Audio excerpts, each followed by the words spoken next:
Hello friends, स्वागत आहे आपल्या फूड वर्ल्डमध्ये।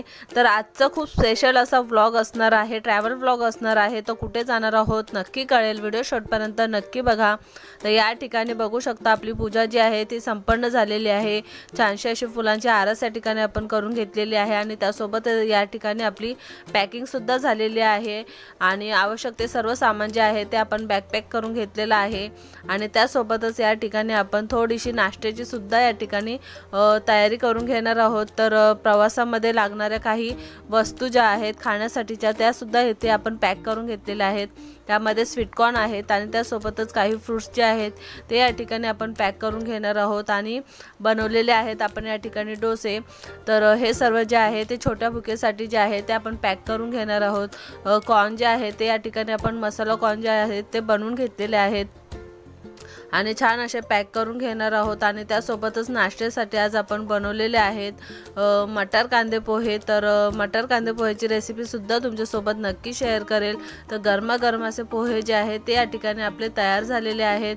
तर बघू शकता छान असे मौसूद पोहे जे आहेत आपले मटर पोहे ते या ठिकाणी तयार झालेले आहेत आणि नाश्ता जो आहे तो आपण करून घेणार आहोत। तर प्रवासाला निघताना हलका फुलका असा नाश्ता जो आहे तो आज आपण बनवलेला आहे आणि सकाळी झालेले आहे। तर आपला हा प्रवास कुठला असणार आहे, किती किलोमीटरचा असणार आहे तर नक्की तुम्हाला कळेल। तर बघू शकता या ठिकाणी आपली सर्व तयारी जी आहे ती झालेली आहे। घरातले आवरावर सुद्धा या ठिकाणी आपण करून घेतलेले आहे आणि आता आलेलो आहे आपण गाडीची पूजा करण्यासाठी। तर आज हार बनवणं काही शक्य झालं नाही, त्यामुळे आज आपण छानशी अशी फुलांची आरास जी आहे ती या ठिकाणी करून घेणार आहोत। तर बघू शकता सुंदर अशी फुलांची आरास जी आहे ते आपण या ठिकाणी करून घेतलेली आहे। गाडीची सुद्धा या ठिकाणी आपण पूजा करून घेतलेली आहे। सुंदर असं जी पूजा असते आपली फुलांची आरास जी आहे ती या ठिकाणी आपण करून घेतलेली आहे आणि आज आपण निघणार आहोत साईंच्या दर्शनासाठी शिर्डीला।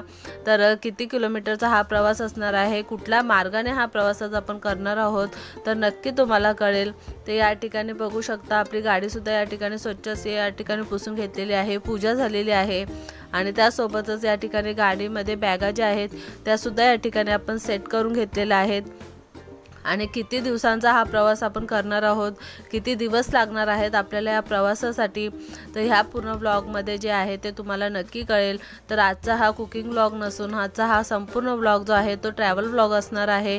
ट्रॅव्हलमध्ये काय काय प्रवासामध्ये काही गोष्टी ज्या आहेत त्या मी तुमच्यासोबत शेअर करणार आहेत आणि सुरू होणार आहे काही वेळातच आपली ही जर्नी। तर आपला हा प्रवास कुठून असणार आहे, किती किलोमीटरचा असणार आहे, काय काय स्पेशल असणार आहे आणि कुठे कुठे आपण जाणार आहोत तर नक्की तुम्हाला कळेल। तर काही वेळात जी आहे ती आपली जर्नी जी आहे ती या ठिकाणी स्टार्ट झालेली आहे आणि आपण आता निघणार आहोत दुर्गाडी या मार्गे। तर या ठिकाणी बघू शकता आई दुर्गाडी मातेचं दर्शन घेऊन जे आहे ते आपल्या प्रवासाला जे आहे ते आपण सुरुवात करणार आहोत। तर काही वेळातच अगदी घरापासून काही मिनिटाच्या अंतरावरती जे आहे ते आई दुर्गाडी मातेचं देवीचं मंदिर आहे आणि ते बघू शकता गडाचं जे आहे ते काम चालू आहे आणि आईचं दर्शन घेऊन आपण निघालेलो आहे आपल्या पुढच्या प्रवासासाठी आणि इथे आपण पोहोचलेलो आहे। तर हा आहे दुर्गाडी सर्कल। तर या मार्गे आपण जाणार आहोत बापगावला आणि बापगाव मार्गे जाणार आहोत आपण मुंबई नाशिक या हायवेला। तर बापगाव मार्गे आपण घेतलेला आहे राईट टर्न आणि पोहोचलेलो आहे आता मुंबई नाशिक हायवेला। तर बघू शकता हायवेला जेव्हा आपण आलो त्यावेळेस पहिलाच टोल प्लाझा जो आहे तो आपल्याला लागलेला आहे आणि हा आहे समोरचा पडघ्याचा टोल नाका। तर बघू शकता आपला हा संपूर्ण प्रवास जो आहे तो मुंबई नाशिक या मार्गे असणार आहे। तर पडघ्याचा टोल नाका जो आहे तो या ठिकाणी आपण पोहोचलेलो आहे आणि 140चा टोल जो आहे तो आपला या ठिकाणी फास्टॅगद्वारे जो आहे तो आपला कट झालेला आहे। तर बघू शकता आपला हा प्रवास जो आहे तो मुंबई नाशिक मार्गे। तर सुरुवातीला जो आहे तो आपण दुर्गाडी मार्गे आणि त्यानंतर आपण बापगाव मार्गे जो आहे तो हायवेला राईट टर्न घेतला होता आणि राईट टर्न घेतल्याच्या नंतर आता आपण पोहोचलेलो आहे पडघ्याला आणि पडघ्याचा टोल प्लाझा क्रॉस केल्याच्या नंतर आपण सगळ्यात आधी जाणार आहोत CNG साठी। तर पडग्यापासून अवघ्या 1 किलोमीटरच्या अंतरावरती गुजरात CNG पंप आहे. ते इथे बघू शकता. इथे लेफ्ट टर्न आपल्याला घ्यायचा आहे. हायवेला जस्ट लेफ्ट टर्न घेतल्याच्या नंतर 500 मीटरच्या अंतरावरती जो आहे तो गुजरात CNG पंप आहे. पडगा टोल नाक्यापासून 1 किलोमीटर आणि हायवेपासून आतमध्ये 500 मीटर या अंतरावरती हा गुजरात CNG पंप जो आहे तो या ठिकाणी आपल्याला बघायला मिळतो. तर हा CNG पंप जो आहे तो 24 तास ओपन असतो. 24 तास इथे CNG ची व्यवस्था जी आहे ती या ठिकाणी उपलब्ध असते. आणि त्यासोबतच आपण CNG फिल केल्यानंतर पुन्हा एकदा हायवे जॉईन करणार आहोत. तर बघू शकता CNG जो आहे तो आपला फिल झालेला आहे आणि पुन्हा एकदा जो आहे तो आपण हायवेला जॉईन केलेला आहे. आणि हा संपूर्ण प्रवास जो आहे तो आपला मुंबई नाशिक मार्गे असणार आहे. आणि आपण साईंच्या दर्शनासाठी निघालेलो आहे. दररोजच्या कामातून छोटासा ब्रेक घेतलेला आहे आणि छोटीशी ट्रिप जी आहे ती आपली ही असणार आहे. प्रवासामधल्या काही गोष्टी ज्या आहेत त्या मी तुमच्यासोबत शेअर करणार आहे. तर आता आपण या ठिकाणी पोहोचलेलो आहे. वाशिंदला आसनगाव या मार्गे आपण हा पुढचा प्रवास जो आहे तो या ठिकाणी करणार आहोत. आणि इथे काही अंतरावरती घेतलेला आहे आपण छोटासा ब्रेक. ते इथे बघू शकता. हा संपूर्ण परिसर जो आहे तो कसारा हा परिसर आहे आणि हा समोर जो आहे तो हायवे आहे. इथे छोटासा ब्रेक घेतलेला आहे जेवणासाठी. तर इथे बघू शकता आपण घरूनच डोसे जे आहेत ते बनवून घेतले होते आणि फक्त भाजी जी आहे ती आपण पार्सल घेतलेली आहे. तर भाजीमध्ये जी आहे ते आपण शेवभाजी पार्सल आणली होती आणि छान असे मऊ लुसलुशीत असे डोसे जे आहेत ते आपण आजच्या या ट्रिपसाठी घरातूनच बनवून घेतलेले जेवण या ठिकाणी आपण करून घेणार आहोत. थोडीशी विश्रांती या ठिकाणी केलेली आहे.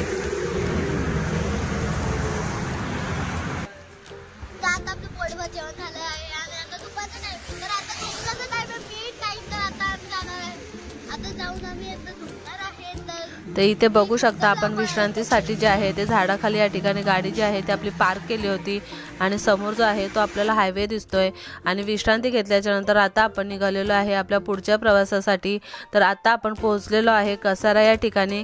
मगाशी थांबलो होतो तो कसाऱ्याचा संपूर्ण परिसर होता आणि काहीच मिनिटाच्या अंतरावरती जो आहे तो हा कसारा घाट आहे.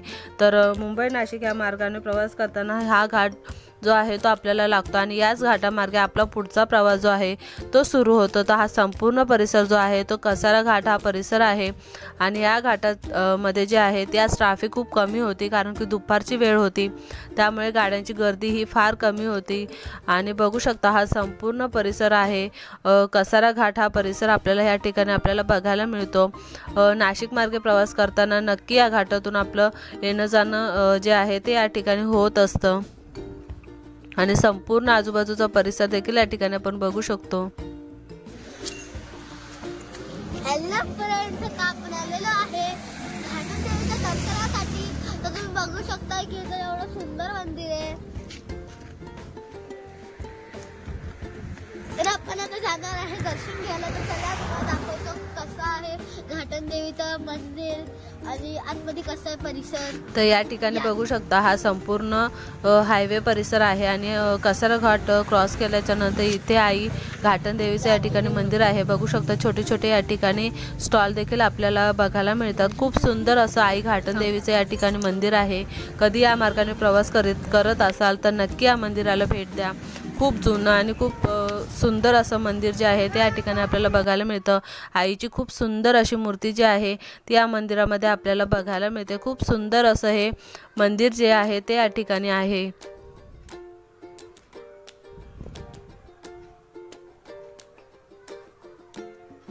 आता आपण घाटदेवीचं दर्शन घेतलं आहे आणि आपल्याला हे महाप्रसाद भेटला आहे इकडं बघू शकता. त्याचा आपण आता लाभ घेणार आहोत. आणि आईचं दर्शन घेतल्याच्या नंतर खूप सुंदर असा या ठिकाणी आपल्याला प्रसाद मिळाला होता आणि प्रसाद ग्रहण केल्याच्या नंतर आता आपला सुरू झालेला आहे पुढचा प्रवास. तर पुन्हा एकदा सांगते कधी या मार्गाने प्रवास करत असाल तर या मंदिराला एकदा नक्की भेट द्या. खूप सुंदर असं हे मंदिर जे आहे कसारा घाटाच्या अगदी कसारा घाट चढून आपण वरती आलो की आई घाटदेवीचं खूप सुंदर असं या ठिकाणी मंदिर जे आहे ते आपल्याला बघायला मिळतं. आणि आता आपण इगतपुरी मार्गे जाणार आहोत. पुढच्या प्रवासासाठी। तर सर्वात आधी जे आहे त्या ठिकाणी आपल्याला पुन्हा एकदा टोल प्लाझा जो आहे तो या ठिकाणी लागणार आहे। तर सगळ्यात पहिला टोल प्लाझा होता तो पडघ्याचा टोल नाका होता आणि त्यानंतर या ठिकाणी आपण इगतपुरीला पोहोचलेलो आहे आणि हा सेकंड नंबरचा म्हणजे दुसरा टोल प्लाझा इगतपुरीचा टोल प्लाझा जो आहे तो या ठिकाणी आपल्याला बघायला मिळतो।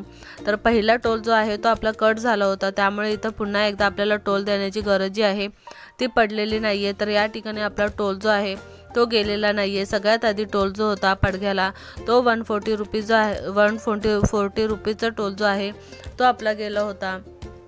तर आता आपण इगतपुरी मागे आपला हा प्रवास जो आहे तो चालू ठेवलेला आहे। तर या ठिकाणी बघू शकता हा संपूर्ण परिसर जो आहे तो इगतपुरी हा परिसर आहे। तर इगतपुरीच्या थोडंसं पुढे आल्याच्या नंतर घोटी सर्कल येतो आणि सर्कलवरून आपण या ठिकाणी राईट टर्न घेतलेला आहे। तर आपला पुढचा प्रवास जो आहे तो घोटी सिन्नर या मार्गे असणार आहे। मुंबई नाशिक हायवे जो आहे त्या हायवेपासून जो आहे म्हणजे इगतपुरी आल्याच्या नंतर पुन्हा एकदा राईट टर्न घेतलेला घोटी सर्कलला आणि घोटी सिन्नर मार्गे आपला हा पुढचा प्रवास जो आहे तो या ठिकाणी आपण चालू केलेला आहे। तर इथे बघू शकता मोठ्या मोठ्या पवनचक्क्या ज्या आहेत त्या या ठिकाणी आपल्याला बघायला मिळतात आणि याच भागातून आपला प्रवास जो आहे तो या ठिकाणी आपण चालू केलेला आहे। तर तुम्ही शिर्डीला येताना कोणत्या मार्गाने प्रवास करतात, कुठला रूट असतो, तर मला नक्की कमेंट करून सांगा। तर बघू शकता छानशी संध्याकाळची अशी वेळ झालेली आहे आणि सूर्यही या ठिकाणी मावळता आलेला आहे आणि आपला हा प्रवास जो आहे थोडा पुढे जो आहे तो या ठिकाणी आपला चालू झालेला आहे आणि संध्याकाळची वेळ जी आहे ती सुद्धा या ठिकाणी झालेली आहे। बघू शकता सुंदर असं संध्याकाळचं वातावरण जे आहे ते आपल्याला या ठिकाणी बघायला मिळतं। तर या ठिकाणी आपण घेतलेला आहे छोटासा ब्रेक। तर चहासाठी जो आहे तो ब्रेक घेतलेला आहे आपण या ठिकाणी।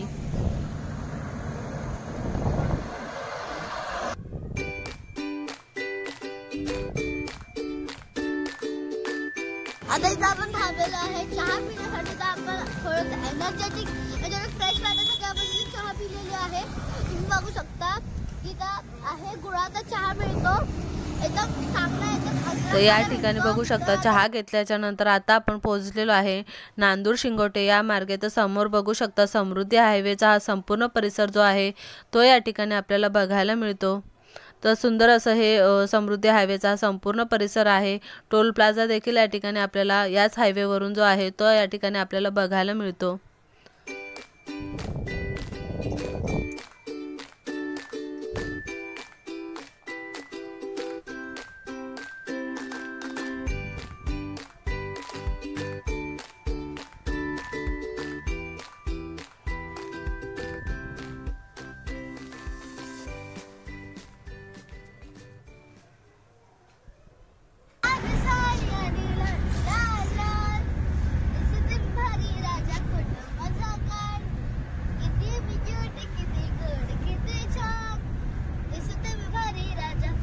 तर छोट्या मोठ्या गमती करत आपला हा प्रवास जो आहे तो चालू होता आणि फायनली आता आपण पोहोचलेलो आहे साईंच्या शिर्डीला। तर हा संपूर्ण परिसर बघू शकता शिर्डी परिसर आहे, मंदिर परिसर आहे, समाधी मंदिर परिसर जो आहे तो या ठिकाणी आपल्याला बघायला मिळतो। तर हा संपूर्ण ट्रॅव्हल व्लॉग जो आहे तो आज आपण केलेला आहे। प्रवासामधल्या काही छोट्या गोष्टी ज्या आहेत त्या मी तुमच्यासोबत शेअर केलेल्या आहेत।